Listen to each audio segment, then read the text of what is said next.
দখলদার ইসরায়েলের সঙ্গে 12 দিনের যুদ্ধের পর জাতির উদ্দেশ্যে ভাষণ দিয়েছেন ইরানের সর্বোচ্চ নেতা আয়াতুল্লাহ আলী খামেনি।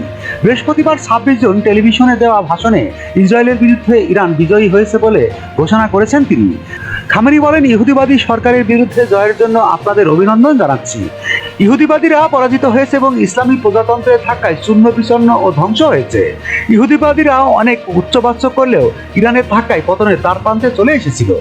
তিনি বলেন, মার্কিন সরকার যুদ্ধে সরাসরি জড়িত হয়েছিল, কারণ তারা বুঝতে পেরেছিল যদি হস্তক্ষেপ না করে তাহলে ইহুদিবাদীদের পতন ঘটবে। কিন্তু যুক্তরাষ্ট্রের আগ্রাসন কোনো কিছু অর্জন করেনি। এখানে বিজয়ী হয়েছে ইরান এবং আমরা যুক্তরাষ্ট্রকে চূড়ান্ত আঘাত করেছি।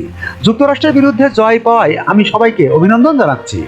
ইরানের বিরুদ্ধে যদি কেউ আবারও আগ্রাসন চালানোর চেষ্টা করে তাহলে সেজন্য চড়া মূল্য দিতে হবে বলেও হুঁশিয়ারি দিয়েছেন দেশটির সর্বোচ্চ নেতা। তিনি বলেন, ইরানের বিরুদ্ধে আগ্রাসনের মূল্য চড়া হবে।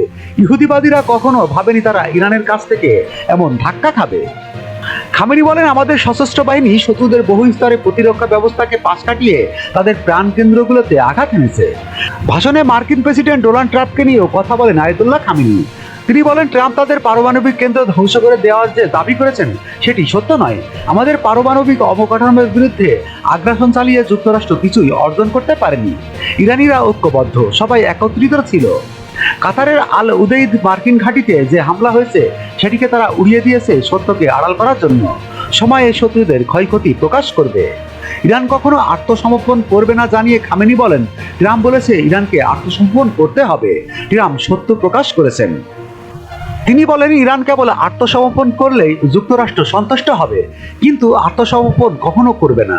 আমরা শক্তিশালী জাতি। ইরান মার্কিনীদের মুখে চপেটাঘাত করেছে। এসবিডি 24 সত্য প্রকাশে প্রতিশ্রুতিবদ্ধ। চ্যানেলটি সাবস্ক্রাইব করুন।